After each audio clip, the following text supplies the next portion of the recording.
والصلاة والسلام على سيدنا وشفيعنا أبي القاسم محمد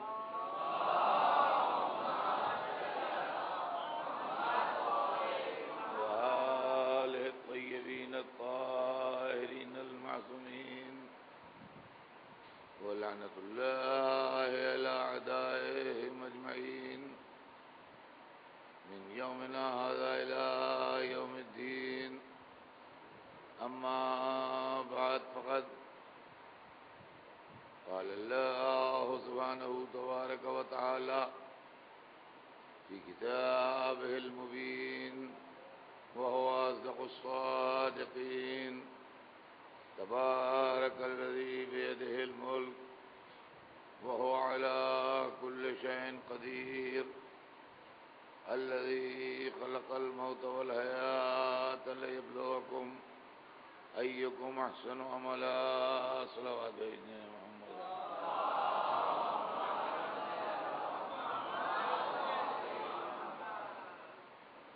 ارشاد اقدس رب العزت ہے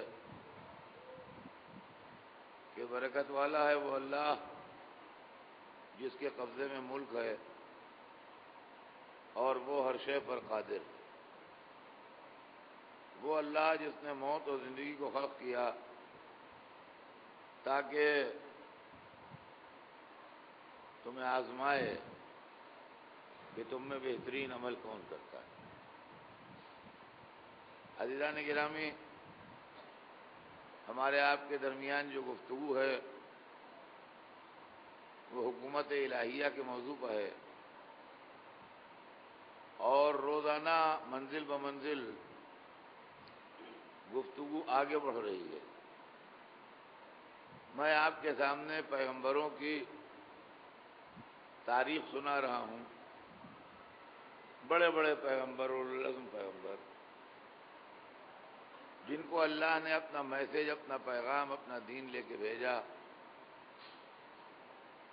اور اس زمانے کے بادشاہوں نے اور اس زمانے کے دولت مندوں نے اور اس زمانے کے طاقتور لوگوں نے ان پیغمبروں کی مخالفت کی. چنانچہ ہمارے آپ کے درمیان گفتگو کل جناب ابراہیم تک آئی. جناب ابراہیم کے زمانے میں نمرود برسر اقتدار تھا اور اس نے حضرت ابراہیم کو بہت ستایا، مگر آخر میں اس کو شکست ہوئی اور اللہ کے پیغام کو لوگوں نے ایکسپٹ کیا اور جناب ابراہیم کو کامیابی حاصل ہوئی. جناب ابراہیم سے جب سلسلہ آگے بڑھا، یہ چیز بچوں کے یاد کر لینے کی ہے اور سننے کی ہے. جناب ابراہیم سے جب سلسلہ آگے بڑھا تو جناب ابراہیم کے، جیسا میں نے شروع میں عرض کیا، جو لوگ مجلس سن رہے ہیں شروع سے ان کو یاد ہوگا کہ جناب ابراہیم کی دو بیویاں تھیں. ایک جناب سارہ تھیں اور ایک جناب ہاجرہ تھیں. جناب سارہ شام میں رہیں اور جناب ہاجرہ کو اللہ کے حکم سے مکے میں لا کے آباد کیا گیا. تو اب نسل ابراہیم دونوں جگہ چلی، اس لیے کہ ابراہیم کے ایک بیٹے اسحاق شام میں تھے اور ایک بیٹے اسماعیل مکے میں تھے. نسل اسماعیل جو مکے میں چلی، اس سے قریش ہوئے جن کے بہت سے قبیلے بنے، اور اسی سلسلے میں بنی ہاشم بھی ہوئے جن کی نسل سے ہمارے رسول اور 12 امام.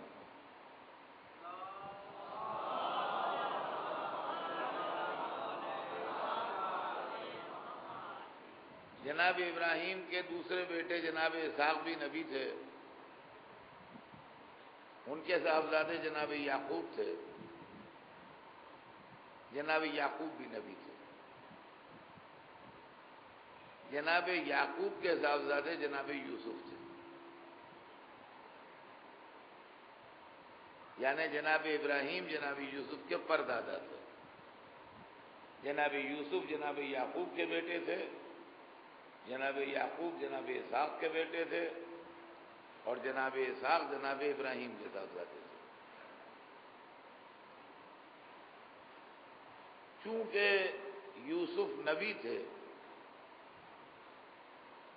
اس لیے اپنے باپ کو بہت پیارے تھے. ویسے اولادیں تو سب پیاری ہوتی ہیں، مگر اگر کسی کو عصمت کا تاج پہنا دیا جائے تو اس کی محبت میں اضافہ ہو جاتا ہے. اب اگر رسول کو ان کے نواسے پیارے ہیں تو خالی نواسے ہونے کی وجہ سے پیارے نہیں ہیں بلکہ امام ہونے کی وجہ سے بھی پیارے ہیں. یہ سمجھ لیجیے گا. تو 12 بھائی تھے یہ. ایک ان سے چھوٹے تھے، ان سے کوئی معاملے سے مطلب نہیں تھا، وہ حضرت یوسف سے چھوٹے تھے. لیکن 10 بھائی ان سے بڑے تھے، یہ 11ویں تھے. وہ 10 بھائی ان کے اس لیے دشمن ہو گئے کہ باپ ان کو زیادہ چاہتے ہیں. دیکھیے یہ پورا واقعہ قرآن میں بڑے ڈیٹیل سے لکھا ہے. سورہ یوسف آپ پڑھے، آپ کو سورہ یوسف کے اندر یہ پورا واقعہ مل جائے گا. وہ بھائی اس لیے خفا ہو گئے بھائی سے، اپنے سگے بھائی سے، کہ باپ ان کو زیادہ چاہتے ہیں، اور انہوں نے بھائی کے قتل کرنے کی پلاننگ بنا لی. ذرا سنیے گا. معلوم ہوا کہ نبی کا کسی کو زیادہ چاہنا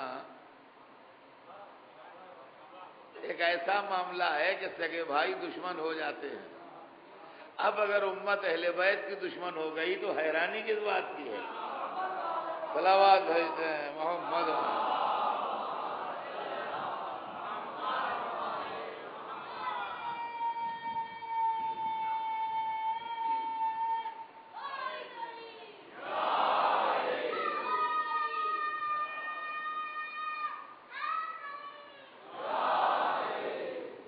خیر بھائی دشمن تو تھے ہی اور اسکیم تو بنا ہی رہے تھے. اس بیچ میں ایک واقعہ اور ہو گیا جس نے ان کی آگ کو اور بھڑکا دیا. ایک رات یوسف نے خواب میں دیکھا، یہ بھی قرآن میں ہے. یوسف نے خواب میں دیکھا کہ چاند، سورج اور 11 ستارے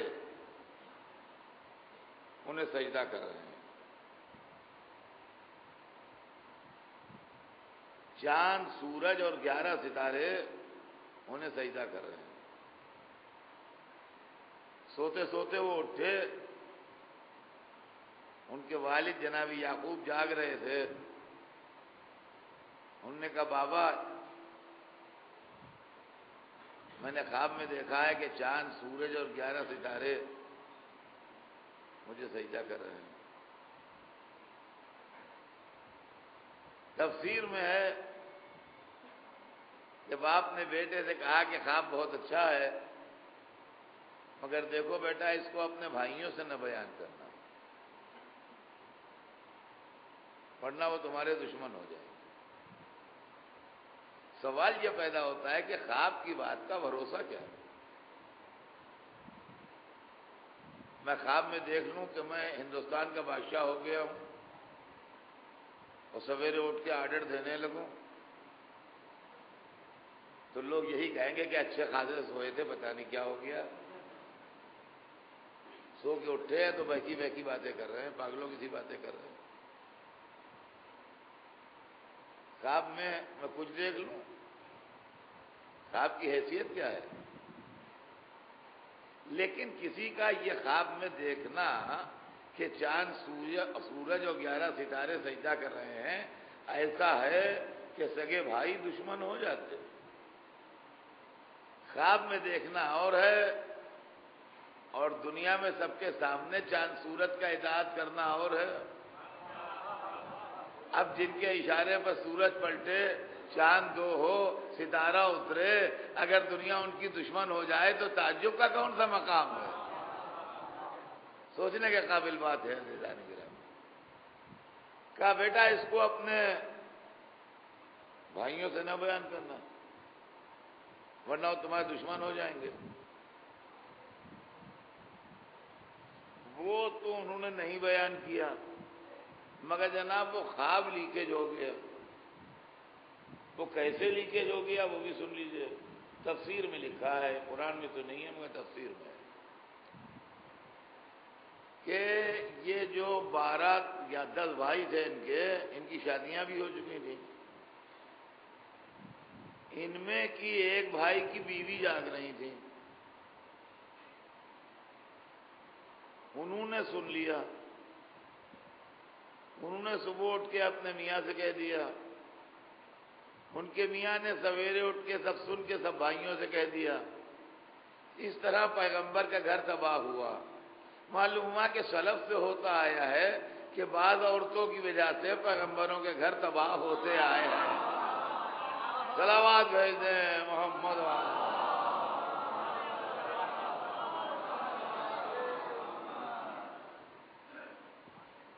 وہ صاحب بے قرار ہو گئے اور غصے میں آ گئے اور بہت ہی آگ بگولا ہو گئے۔ کہنے لگے اب تو باپ کی محبت اس سے اور بڑھ جائے گی، اور ان سے باپ سے کہنے لگے، اب یہ واقعہ قرآن میں ہے کہ ہم گھومنے پھرنے جاتے ہیں، شکار پر جاتے ہیں، اس کو بھیجیے ہمارے ساتھ۔ وہ کہتے ہیں کہ میں ڈرتا ہوں کہ اس کو بھیڑیا نہ اٹھا لے جائے، میں اس کو نہیں بھیجوں گا۔ ان کا ہم 10 بھائی جس کی حفاظت کے لیے موجود ہوں، بڑے افسوس کی بات ہے، اس کو بھیڑیا اگر اٹھا لے جائے، بھیڑیا کیسے اٹھا لے جائے گا؟ اللہ کی مرضی یوں ہی تھی، انہوں نے کہا اچھا لے جاؤ۔ یہ لوگ پلاننگ کے تحت ان کو لے گئے جنگل میں، اور وہاں یہ ہوا کہ اس کو مت ڈالو۔ پھر یہ ہوا کہ ایک نے کہا نہیں مارنا، ڈالو، اس کو کنویں میں ڈال دو۔ سب بھائیوں نے مل کے یوسف کو کنویں میں ڈال دیا اور ان کا کرتا اتروا لیا تھا، کرتے کو پھاڑا اور ایک جانور بکری وغیرہ ذبح کر کے اس کا خون اس کرتے میں ملا، اور وہاں سے روتے پیٹتے چلے آ رہے ہیں۔ یہ پورا قصہ قرآن مجید میں سورہ یوسف میں لکھا ہوا ہے، آپ اٹھا کے دیکھ لیجیے، جس کا چاہے پڑھ لیں۔ عربی نہیں جانتے ہیں، ترجمہ دار قرآن دیکھیے، اس میں ترجمہ مل جائے گا۔ روتے پیٹتے چلے آ رہے ہیں کہ بابا اسے بھیڑیا کھا گیا، اور ہم دو دھوپ رہے تھے، اس کو اپنے سامان کے پاس چھوڑ دیا تھا اور وہاں بھیڑیا آ گیا، اس کو لے گیا۔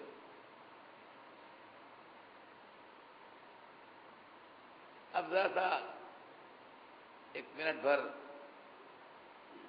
یہاں توجہ کیجیے، یہ کون لوگ ہیں؟ کیا اس سے اچھا خاندان آپ سوچ سکتے ہیں؟ باپ نبی، دادا نبی، پردادا نبی، بھائی نبی۔ باپ نبی، دادا نبی، پردادا نبی، بھائی نبی۔ یوسف ان کے بھائی تھے، وہ پیغمبر، یعقوب ان کے باپ تھے، وہ پیغمبر، اسحاق ان کے دادا تھے، وہ پیغمبر، ابراہیم ان کے پردادا تھے، وہ پیغمبر۔ اس سے عمدہ، اس سے اچھا خاندان دماغ میں آ سکتا ہے کسی کا کہ پشتینی پیغمبروں کا خاندان ہے، باپ بھی اور دادا بھی اور پردادا بھی اور بھائی بھی، سب نبی، لیکن بھائیوں کا کیریکٹر کیا ہے؟ معلوم ہے اسلام بار بار یہ بتا رہا ہے کہ نبی کی قربت اہمیت نہیں رکھتی، اپنا کردار اہمیت رکھتا ہے۔ کہا ان کو کھا گیا، بھیڑیا کھا گیا۔ یعقوب کو یقین نہیں آیا، وہ جانتے تھے کہ یہ جھوٹ بول رہے ہیں، اس لیے کہ نبی یا وصی نبی کا گوشت درندوں کو حرام ہوتا ہے۔ وصی یا نبی کا گوشت جو ہے وہ درندوں پر حرام ہوتا ہے، اور اس کا یہ معاملہ جو ہے یہ بنی عباس کے دربار میں متوکل کے چل چکا ہے۔ جب ایک عورت نے آ کے کہا تھا کہ میں زینب بنت علی ہوں اور مجھے میرے نانا رسول اللہ نے دعا دی تھی کہ جب میری عمر 71 تک ہو جائے اور ضعیفی آ جائے تو پھر سے جوانی آ جائے، تو بادشاہ کی سمجھ میں کچھ نہیں آیا۔ یہ سلف سے رہا ہے رواج کہ جب بادشاہ سمجھ میں نہیں آتا اس کی کچھ تو اہل بیت کو بلاتا ہے، بزرگوں کے زمانے سے یہ ہوتا ہے۔ تو اس نے 10ویں امام کو بلایا، 10ویں امام کا زمانہ تھا، امام علی النقی علیہ السلام۔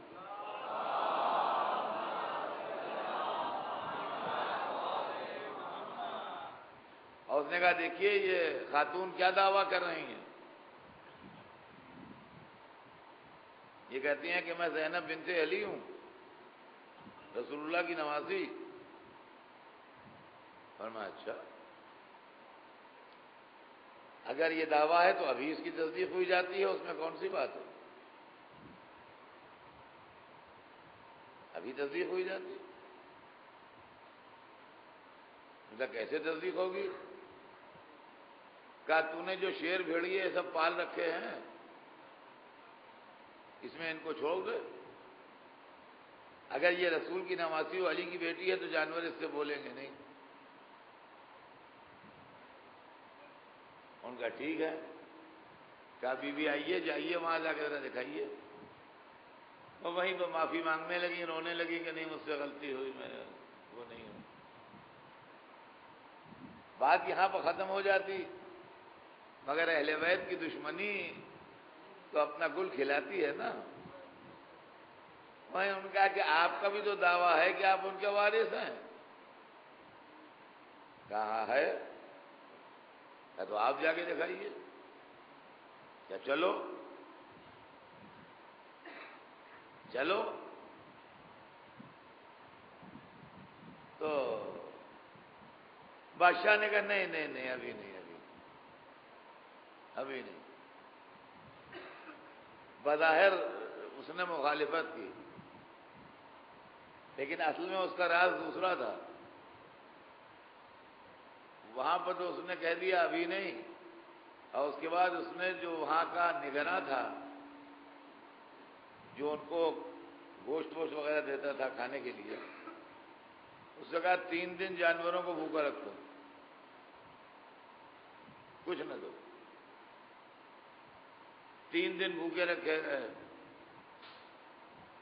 اب وہ شیر اور چیتے اور تمام جتنے تھے وہ بالکل غصے کے عالم میں برا حال ہوا جا رہا ہے ان کا، مرے بھوک چیخ پکار وہاں مچی بھی ہے۔ جب 3 دن گزر گئے تو کہا اب بھیجو، اور سارا دربار اوپر بیٹھ گیا۔ آج تک تاریخ میں وہ آثار موجود ہیں، جو لوگ سامرے جا چکے ہیں ان کو خیال ہوگا وہاں کے اوپر ایک پرانی عمارت ہے جس کو برکت السباع کہتے ہیں، وہاں اس کے جانور پلے رہتے ہیں، اور اوپر بیٹھ کے تماشا دیکھتا تھا۔ ارکان دولت کے ساتھ وہاں جا کے بیٹھا اور تماشا دیکھنے لگا، اور امام سے کہا کہ اب آپ جائیے۔ امام تشریف لے گئے، صحرا کے درندے کھولے گئے، جو آیا اس نے اپنا منہ ملا پیروں پر، وہ ادب سے آ کے بیٹھ گئے سب امام کے سامنے۔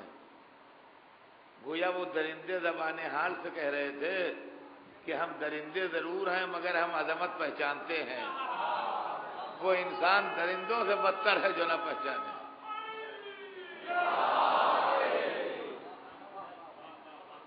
اب اس کے بعد لوگ کہتے ہیں ہاں واقعہ ہے، آپ کے عقیدے کی بات ہے، اگر ایسا ہوا ہوتا تو وہ ایمان نہ لے آتا۔ میں کہوں گا یہ تو میں اس کے بہت پہلے پڑھ چکا ہوں، 3-4 دن پہلے، کہ جناب ابراہیم آگ میں ڈالے گئے اور نمرود رہا، اگر واقعہ ہوا ہوتا تو ایمان نہ لے آتا۔ معلومات جو دھوکے میں ہوتے ہیں وہ ایمان لاتے ہیں، جو جان بوجھ کے بہکتے ہیں وہ ایمان نہیں لاتے۔ صلوات بھیج دیں محمد وال۔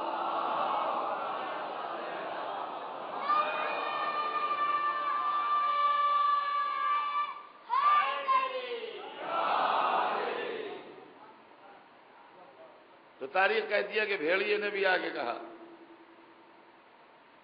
جناب یعقوب سے کہ ہم نے نہیں کھایا، ہم ایسے نہیں ہیں، لیکن وہاں جس کنویں میں گرائے گئے تھے اس کنویں کا پانی خشک ہو گیا۔ ہوتے ہیں بعض کنویں ایسے کہ آدمی گرے تو پانی سوکھ جاتا ہے۔ ادھر سے مصر کا ایک قافلہ گزر رہا تھا، اس نے وہاں ڈول ڈالا پانی کے لیے، یہ اس کے اندر تھے، اس ڈول میں بیٹھ گئے۔ اب جو انہوں نے کھینچا تو دیکھا ایک حسین خوبصورت لڑکا اس میں سے نکلا چلا آ رہا ہے۔ ان کا واہ، یہ تو بہت بڑی دولت مل گئی ہمیں۔ اتنے میں وہاں ٹہلتے ہوئے ان کے بھائی بھی چلے گئے۔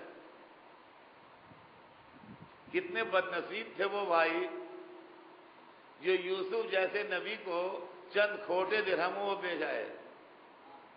قرآن کہتا ہے کھوٹے درہموں میں جا کے بیچ آئے، اور وہ قافلے والے ان کو مصر لے گئے۔ اور مصر میں اب وہ وقت بھی آیا کہ بازار میں یوسف بکے۔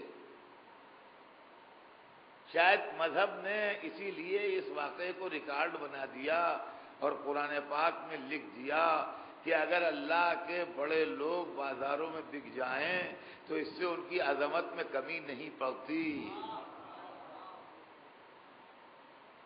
یہ آپ بازار میں بکے اور عزیز مصر خریدار بن کے آیا، مصر کا بادشاہ۔ تو وہ لوگ بھی جانتے تھے کہ یہ کون سی دولت ہے۔ کہا کیا لوگ ہے؟ کہا ہم ترازو میں اس کو بٹھاتے ہیں بچے کو، دوسری طرف آپ سونا رکھیے، سونے میں تول دیں، ہمیں سے جتنا سونا ہو وہ لے لیں گے۔ بادشاہ نے کہا منظور، منظور ہے۔ سونے کی اینٹیں اور سونا آنے لگا اور رکھا جانے لگا ترازو میں، اور کمسن یوسف بیٹھے ہیں اور پلہ جس میں بیٹھے ہیں وہ زمین سے لگا ہوا ہے۔ مصر کا پورا خزانہ خالی ہو گیا، یوسف کا پلہ نہیں ہلا۔ عزیز مصر کے ماتھے پر پسینہ آ گیا،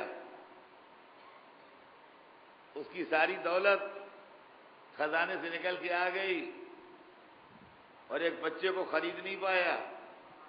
معلوم ہے یہ بچہ عام غلام نہیں ہے جس کا دل چاہے خرید لے۔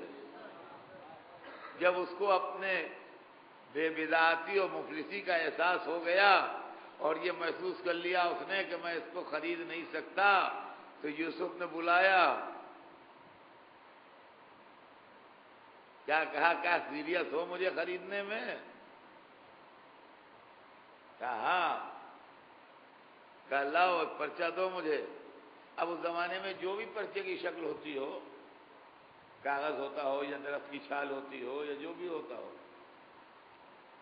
لکڑی کا پتلا ٹکڑا ہوتا ہو، جو کچھ بھی ہوتا ہو،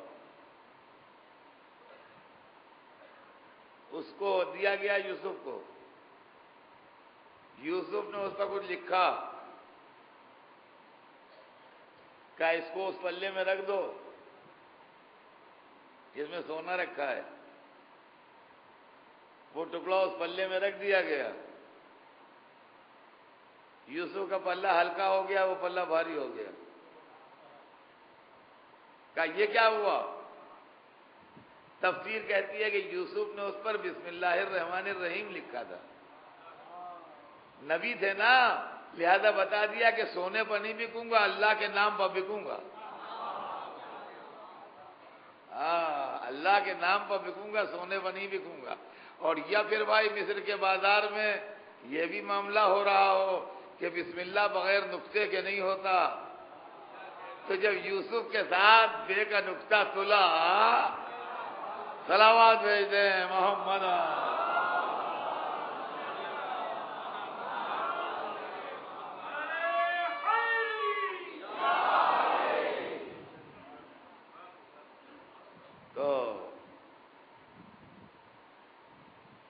یوسف کو خرید لیا عزیز مصر نے، اور اس کے بعد پھر تفصیلات قرآن مجید میں ہیں.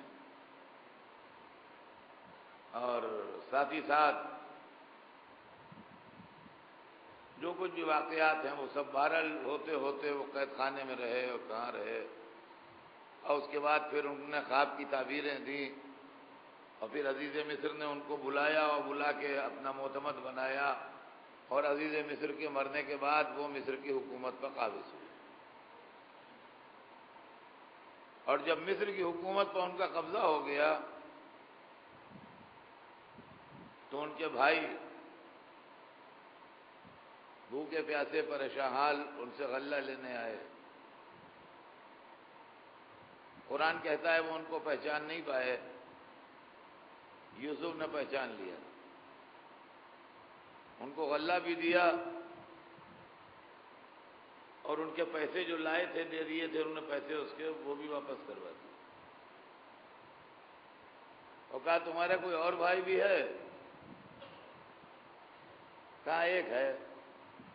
باپ اس کو اپنے سے الگ نہیں کرتے ہیں. کہ آپ کی اسے لانا تو اور غلہ دیں گے. وہ گئے، انہوں نے باپ سے کہا کہ یہ تو ملا ہے ہمیں، مگر یہ وہ کہتے اس کو لاؤ تو اور غلہ دیں. ان کا اس کی طرح ان کو بھی نہ کھو دینا، کہیں گے نہیں ایسا نہیں ہوگا. خیر ان کو لے کے آئے. وہ یوسف کے سگے چھوٹے بھائی تھے، ان کو پہچان لیا انہوں نے، ان کو بھی. اب ان کو روکنے کا مسئلہ تھا. اس زمانے کے دستور یہ تھا کہ جس کا سامان جس کے سامان میں نکل آئے جو شے وہ اس کی ملکیت قرار پائے. سونے کا وہ پیالہ جس سے ناپ کے غلہ دیتے تھے ان کے سامان میں رکھوا دیا. ان کے بھائیوں سے پوچھا تمہاری کیا دستور ہے؟ کہا جس کے سامان سے نکل آئے اس کے بدلے وہ اس کو روک لے. بھائی کو روکنے کا یہی ایک ذریعہ تھا. سامان کی تلاشی لی گئی تو نکلا وہ بھائی کے سامان میں. کتنے ظالم تھے وہ بھائی. قرآن کہتا ہے کہ جب انہوں نے یہ دیکھا کہ بھائی کے سامان سے نکلا ہے، کہنے لگے ہاں ایک دفعہ اس کے بھائی نے بھی چوری کی. پھر یوسف پر الزام لگایا، مگر یوسف اس کو بھی جھیل گئے. یوسف اس کو بھی جھیل گئے. یہ روتے پیٹتے باپ کے پاس گئے اور ادھر انہوں نے پھر آدمی بھیجے باپ کے پاس اور پیرہن بھیجا. اور وہ رویا کرتے تھے. قرآن میں ہے کہ واہ صفا علی یوسف وبیضت عیناہ من الحزن، ہائے میرا یوسف. اور ان کی آنکھیں روتے روتے سفید ہو گئی تھیں، گریا کرتے کرتے نابینا ہو گئے تھے. اور قرآن میں ہے کہ لڑکے کہا کرتے تھے کہ یہ تو اپنی اسی پرانی گمراہی پہ ہیں. نبی باپ کو بیٹے گمراہ کہتے تھے. کون بیٹے؟ جن پر نبی کے قتل کا الزام تھا. معلوم ہوا کہ قاتل ہمیشہ رونے والوں کو گمراہ کہتے ہیں. سمجھے آپ؟ جن پہ الزام قتل ہوتا ہے وہ رونے والوں کو گمراہ کہتے ہیں. اور پیراہن یوسف کی خوشبو آئی اور یعقوب نے کہا کہ میں نہ کہتا تھا. بہرحال اس کے بعد سب معاملات طے ہوئے، اور چونکہ یوسف نبی تھے لہذا جس طرح رسول نے فتح مکہ کے موقع پر اپنے دشمنوں کو معاف کر دیا، ویسے جناب یوسف نے بھی اپنے بھائیوں کو معاف کر دیا. اور اب جب دربار میں پہنچے ہیں تو باپ، 11 بھائی اور ماں زندہ نہیں تھی، تاریخ کہتی ہے وہ خالہ تھیں جن نے پالا تھا. ان لوگوں نے وہاں کے دستور کے مطابق سجدہ کیا. تو انہوں نے کہا یہ میرے خواب کی تعبیر ہے.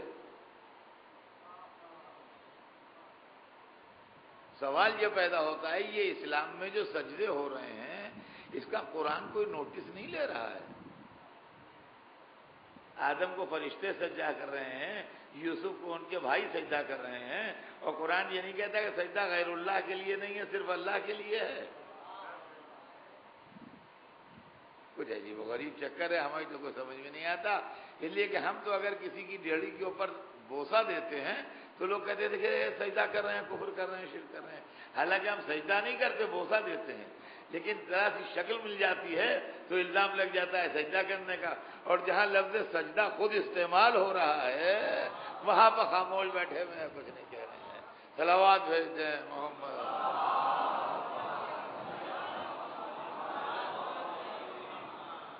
یہ قصہ میں نے آپ کو اس لیے سنایا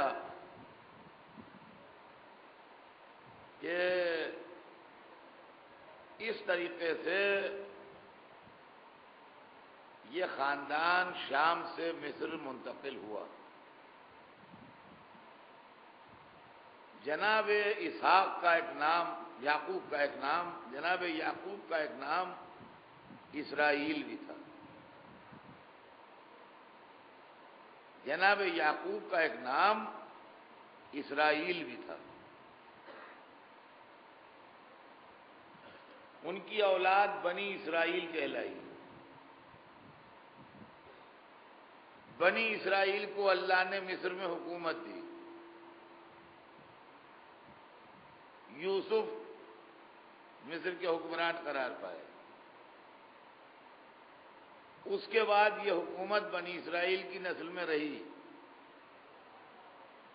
سمجھے آپ؟ بنی اسرائیل کی نسل میں یہ حکومت رہی. لیکن حکومت کا مزاج یہ ہے کہ جم کے کسی کے پاس رہتی نہیں ہے.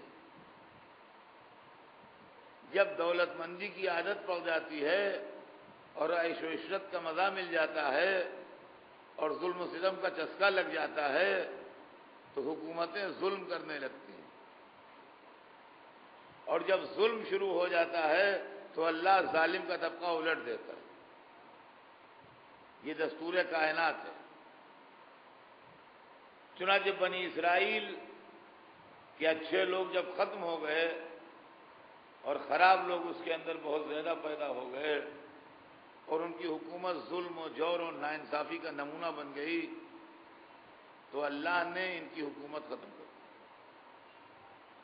اور ان کے اوپر ایک قبطی خاندان جو دوسری فیملی تھی وہ حکمران ہو گئی.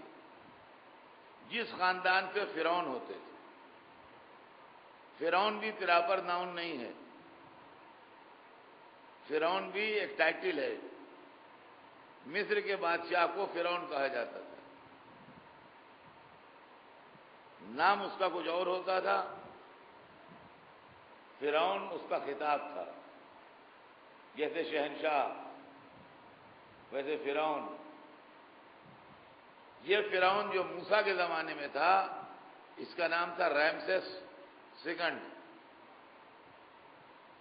اس کے پہلے بھی ایک رامسیس گزرا تھا، یہ دوسرا والا رامسیس تھا، رامسیس سیکنڈ تھا یہ جو حضرت موسیٰ کے زمانے کا فرعون تھا. اب مصر میں قبطی خاندان بادشاہ ہو گیا اور بنی اسرائیل غلام ہو گئے. ایک مدت تک انہوں نے غلامی میں بسر کی. پھر اللہ کو ان کے اوپر رحم آیا اور اللہ نے انہی بنی اسرائیل میں ایک نبی کو پیدا کیا جس کا نام جناب موسیٰ تھا. فرعون کو اس کے نجومیوں نے، کاہنوں نے، جو آسٹرولوجسٹ تھے اس کے، انہوں نے خبر دی کہ بنی اسرائیل میں ایک لڑکا پیدا ہو گیا جو تیری خدائی کو قبول کر دے گا، کچھ نہیں رہے گا تیرے پاس، مٹا دے گا تجھے. اس نے عورتیں لگائیں جو بنی اسرائیل کے گھروں میں جاتی تھیں اور نگرانی کرتی تھیں کہ کس کے ولادت ہونے والی ہے. اگر لڑکی کی ولادت ہوتی تھی تو اس کو رہنے دیتی تھی، اس سے نہیں بولتی تھی، اور اگر لڑکے کی ولادت ہوتی تھی تو سرکاری آدمی جا کے اس لڑکے کا گلا کاٹ دیتے. چنانچہ قرآن مجید نے اس کا تذکرہ کیا ہے کہ یقتلون ابناکم ویستحیون نساءکم، وہ تمہارے بیٹوں کو قتل کر دیتے تھے اور تمہاری بیٹیوں کو زندہ رہنے دیتے تھے. ایسے عالم میں حضرت موسیٰ کی ولادت ہوئی، لیکن اس طرح کے آنے والی عورتوں کو کوئی اندازہ ہی نہ ہوا کہ موسیٰ کی والدہ کے یہاں ولادت ہونے والی ہے. اور اس کے بعد سے قرآن مجید نے پورے تفصیلات بتائے ہیں. موسیٰ کی ماں پر وحی ہوئی. قرآن کہتا ہے وَأَوْحَيْنَا إِلَىٰ أُمِّ مُوسَىٰ، ہم نے موسیٰ کی ماں پر وحی کی کہ ان کو ایک صندوق میں رکھ کے دریا میں ڈال دو. سوال یہ پیدا ہوتا ہے موسیٰ کی ماں نہ نبی تھیں، نہ امام تھیں، نہ معصومہ تھیں، وحی کیسے ہوئی؟ معلومہ وحی کے لیے ضروری نہیں ہے کہ نبی پر وحی ہو، امام پر وحی ہو، معصوم پر وحی ہو. اللہ جس سے چاہے اپنا میسج دے سکتا ہے. تو اگر ولادت سے پہلے موسیٰ کی ماں اس قابل ہیں کہ اللہ ان پر وحی بھیجے، تو کیا علی کی ماں پر وحی نہیں ہو سکتی کہ کعبے جاؤ صلوات بھیج دیں محمد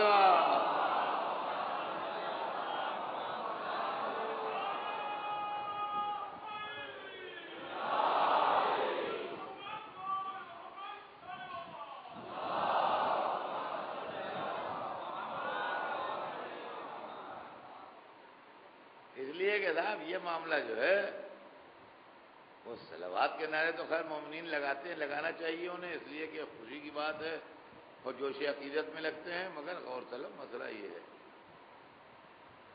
کہ انسانی فطرت یہ ہے کہ جب کسی بیوی کے یہاں ولادت کے دن پورے ہوں اور وہ کہیں ہو، مسجد میں ہو، امام باڑے میں ہو، کسی جگہ شادی میں ہو، بیاہ میں ہو، مہمانی میں ہو، اور اس کو احساس ہو تکلیف کا، تو جہاں ہوتی ہے اپنے گھر کو لٹ کے آتی ہے. گھر میں تکلیف کا احساس ہو تو مسجد میں تھوڑی جاتی ہے. ہاں یہ ضرور ہے کہ آج کی دنیا میں پہلے کے زمانے میں ولادتیں گھروں میں ہوتی تھیں. جب سے میڈیکل فیسلٹیز بڑھ گئیں، جب سے ہاسپٹل میں ہوتی ہیں،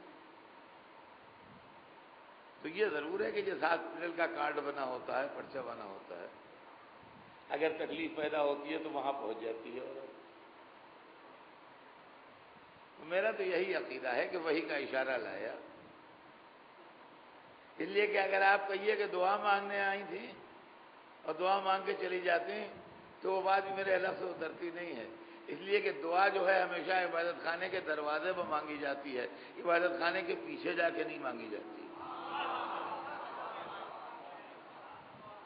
دنیا میں جس مذہب کا آدمی اپنے عبادت خانے پر دعا مانگنے جاتا ہے، عبادت خانے کے گیٹ پر دعا مانگتا ہے۔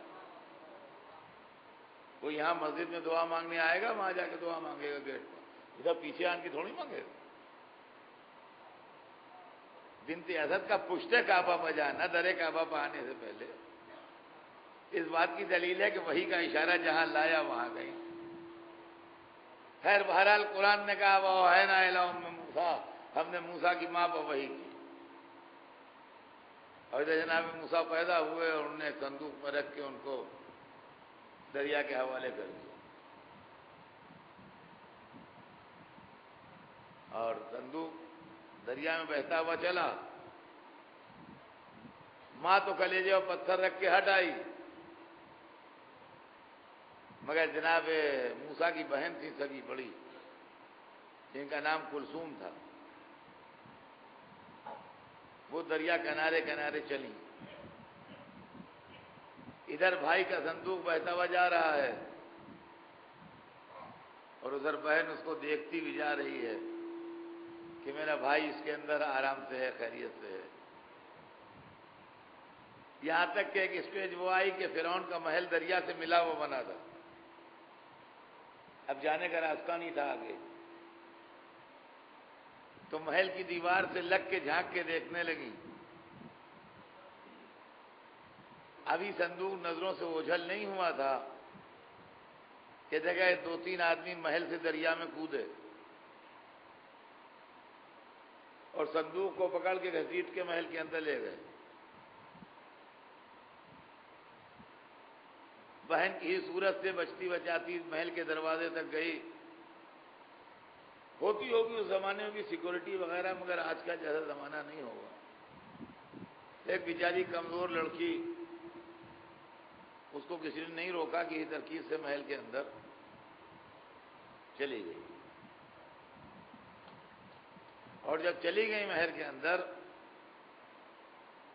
تو وہاں جا کے یہ منظر دیکھا کہ آسیہ گود میں لیے ہیں اور کہہ رہی ہیں میں تو اس کو پال لوں گی، یہ تو مجھے اللہ نے دیا ہے۔ اور مگر ایک پریشانی یہ ہے کہ بچہ کسی دودھ پلانے والی عورت کی طرف متوجہ نہیں اور رو رہا ہے، بھوکا ہے۔ اب شاہی محل میں یہ پریشانی ہے کہ اگر اس نے غذا نہ لی تو یہ بھوکا مر جائے گا، اس کا انجام کیا ہوگا؟ عورتیں آ رہی ہیں اور جا رہی ہیں، مگر وہ مڑ کے دیکھتے نہیں کسی کی طرف۔ یہ تو ہمیں بعد میں قرآن نے بتایا کہ وہ کیوں نہیں دیکھ رہے تھے۔ قرآن نے ہمیں بتایا کہ حرمنا علیہ المراضع، ہم نے موسیٰ پر دودھ پلانے والیوں کے دودھ کو حرام کر دیا تھا۔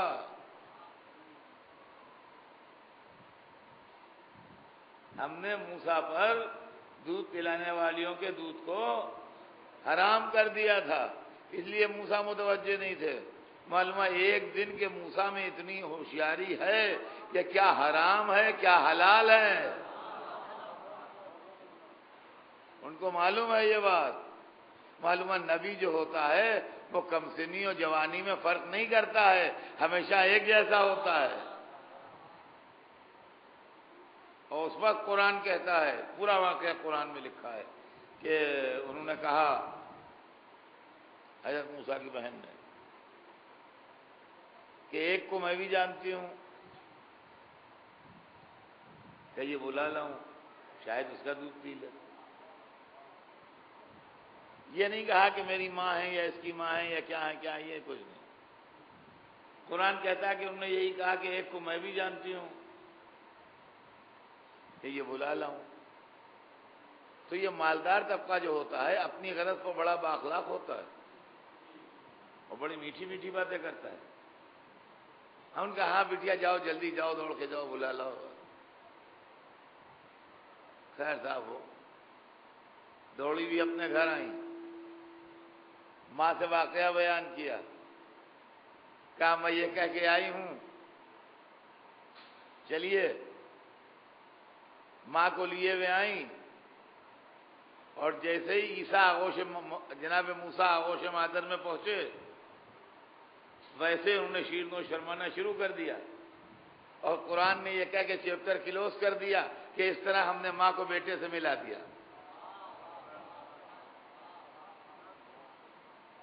اب تاریخ لکھتی ہے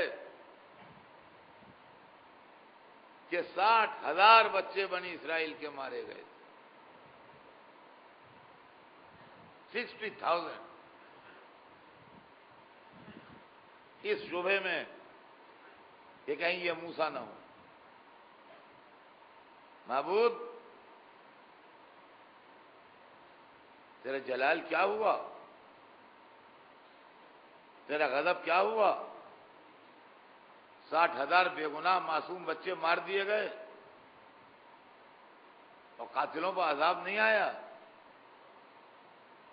ممکن ہے جواب آئے کہ میں معصوم کی جان کی قیمت بتا رہا ہوں، کہ جان معصوم کی قیمت سمجھو کیا ہے۔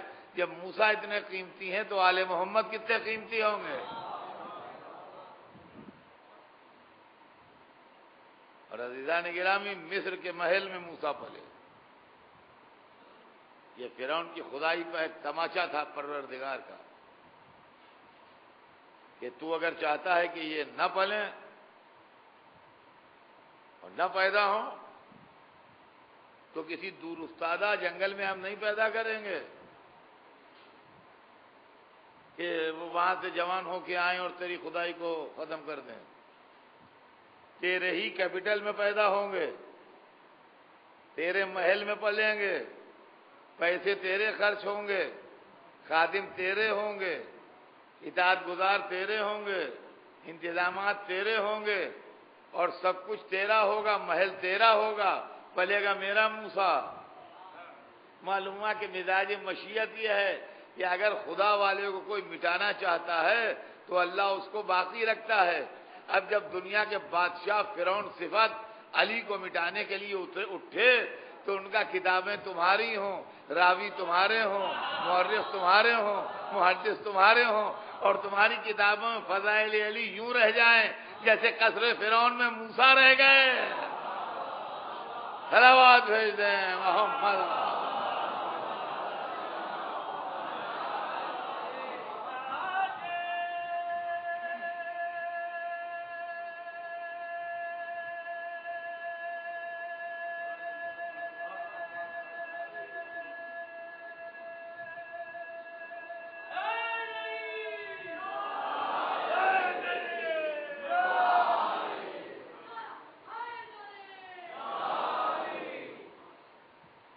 اس طریقے سے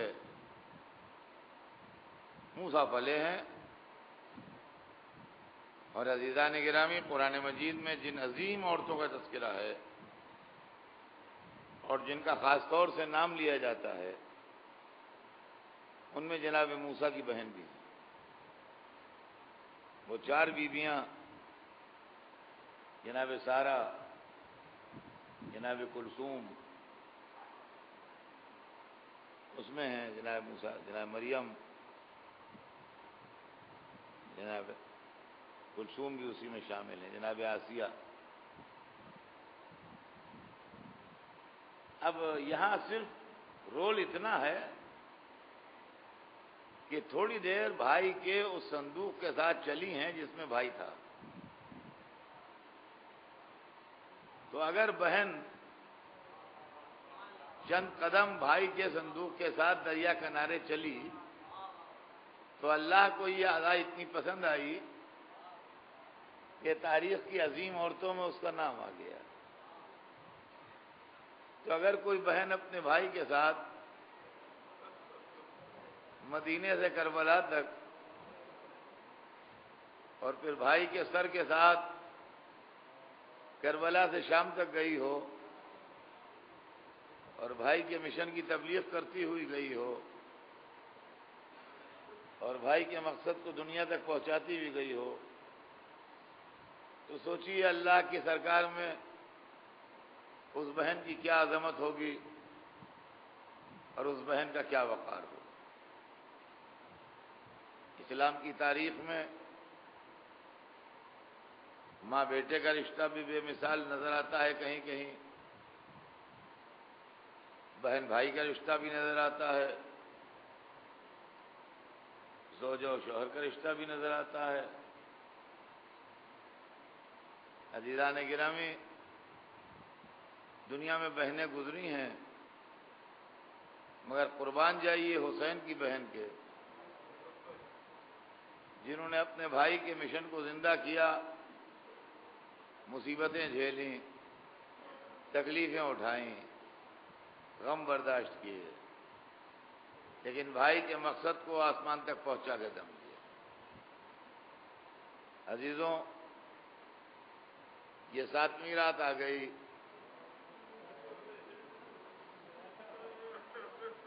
حسین 3 راتوں کے اور مہمان ہیں۔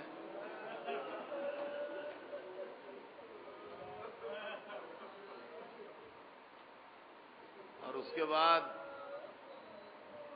ہمارا مہمان ہم سے رخصت ہو جائے گا۔ پھر جو زندہ رہے گا سال بھر کے بعد حسین کی عزاداری میں شریک ہوگا، جو نہیں رہے گا اللہ اس کو جوار حسین میں جگہ دے۔ لیکن آج کی رات آخری رات ہے، کل سے قیام حسینی میں الاتش کی صدائیں بلند۔ 7ویں سے پانی بند ہو گیا۔ پانی کی تکلیف تو شروع سے تھی، 7ویں سے قیام حسینی میں قحط آب تھا۔ بچے، پیاسے بچے زمین پر گر کے تڑپتے تھے۔ بے حیا دشمن بڑے بڑے پیالوں میں پانی بھر کے سورج کے رخ کے اوپر ان کو لا کے آہستہ آہستہ زمین پر گراتا تھا تاکہ پانی دھوپ کی روشنی میں چمکے، اور کہتے تھے کہ حسین یہ پانی تم پر کھول دیں اگر بیعت یزید کر لو۔ استغفر اللہ، بیعت یزید کیا کرتے حسین یا حسین کے ساتھی؟ سوچئے بھی نہ، کہیں دماغ میں تصور بھی نہ آئے، دور دور۔ لیکن عزیزان گرامی، بچے تو بچے ہوتے ہیں، یہ چھوٹے چھوٹے بچے جو تھے، مذہب بدل دوں اگر آپ کسی کی زبانی یہ بتا دیجئے، کسی نے کہا مولا ہم بیعت کر لیں تو کیا ہمیں پانی مل جائے گا؟ مولانا حسین کے ساتھ جو چھوٹے چھوٹے بچے آئے تھے وہ بھی مقصد حسینی سے اتنا ہم آہنگ تھے کہ پیاسے تڑپ کے مر جائیں گے مگر پانی کا سوال نہ کریں۔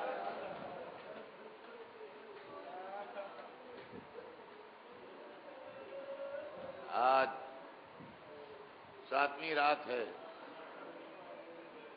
اور 7ویں رات کی اور 7ویں تاریخ کی یہ خصوصیت ہے کہ آج کی تاریخ میں، آج کی رات سے لے کے کل دن بھر تک ہم ایک بیوہ بیوی کو اس کے یتیم بیٹے کا پرسہ دیں۔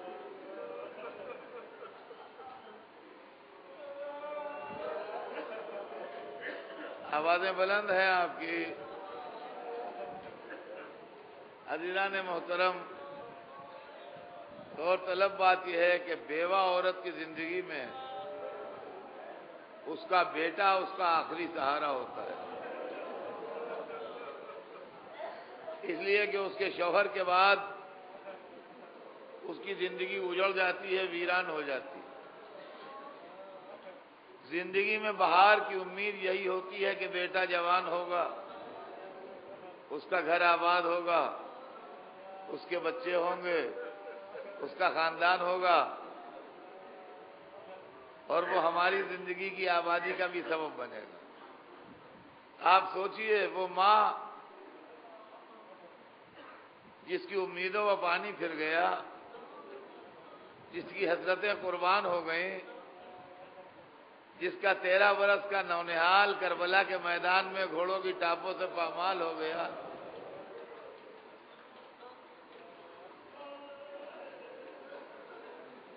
روایت بتاتی ہے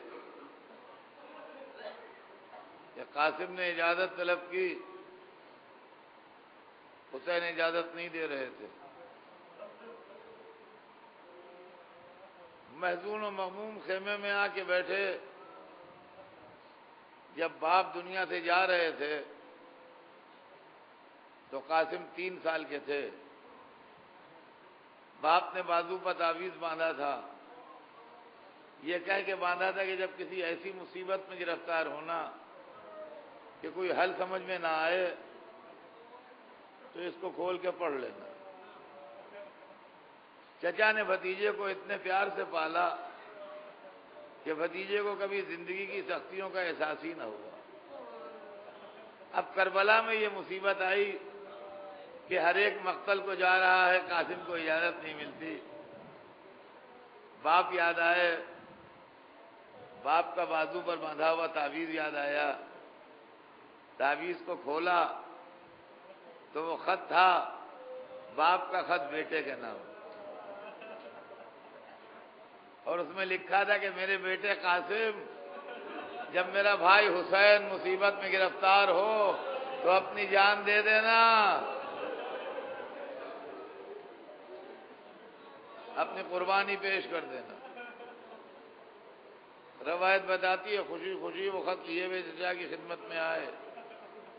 عالم غربت و مسافرت میں حسین نے حسن کی تحریر دیکھی، بھائی کا خط پہچانا، بھائی یاد آئے، بھتیجے کی صورت دیکھی۔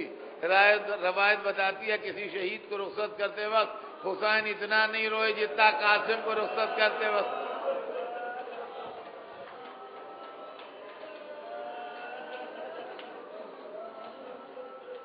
جتنا قاسم کو رخصت کرتے وقت روئے ہیں اتنا کسی کو رخصت کرتے وقت نہیں روئے۔